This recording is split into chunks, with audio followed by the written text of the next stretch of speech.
Well, we're talking about what's going to happen in the last days, and we're in First Thessalonians 4. Verse 14 says, "For since we believe that Jesus died and rose again." You see, all the premise that we have and the foundation that we have and our faith is actually based on a historical fact that Jesus died. We know that, and history bears it out, even non-biblical sources.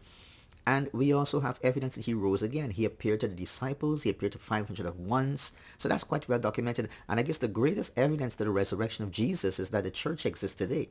Because there's no way the church could come into existence without Jesus having been resurrected. And as a matter of fact, the only reason why the church continues to exist is because Jesus is alive.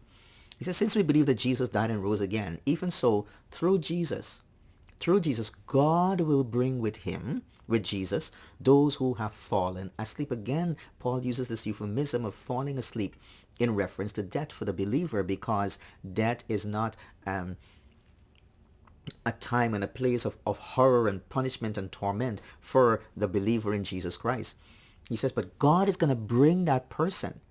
God is going to bring that person with Jesus. Now, how is that possible? Because the Bible tells us that for the Christian who dies, Paul said, to be absent from the body is to be present with the Lord.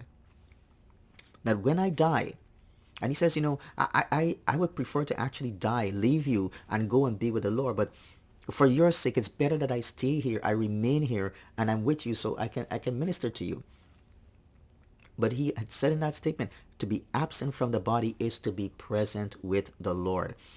So believers who've died, any believer today who've died and gone on, they're with Jesus, and God is going to bring them back with Jesus when Jesus returns.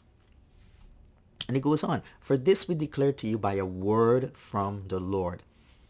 This is what we're going to present to you today, by a word from the Lord. So thank God that he speaks, a word from God. Around the world, we've got so many different voices, so many different philosophies, so many people have their ideas and so on.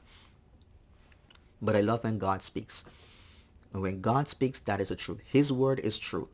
And God is speaking to us through his word. And he can speak to us through his prophets.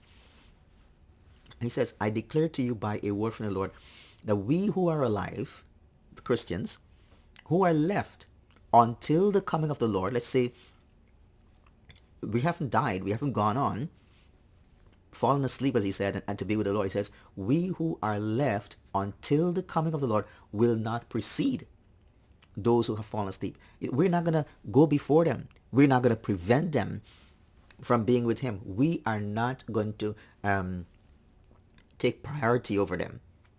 So they do not need to be grieved over those who have died and gone on to be with the Lord. Bless God.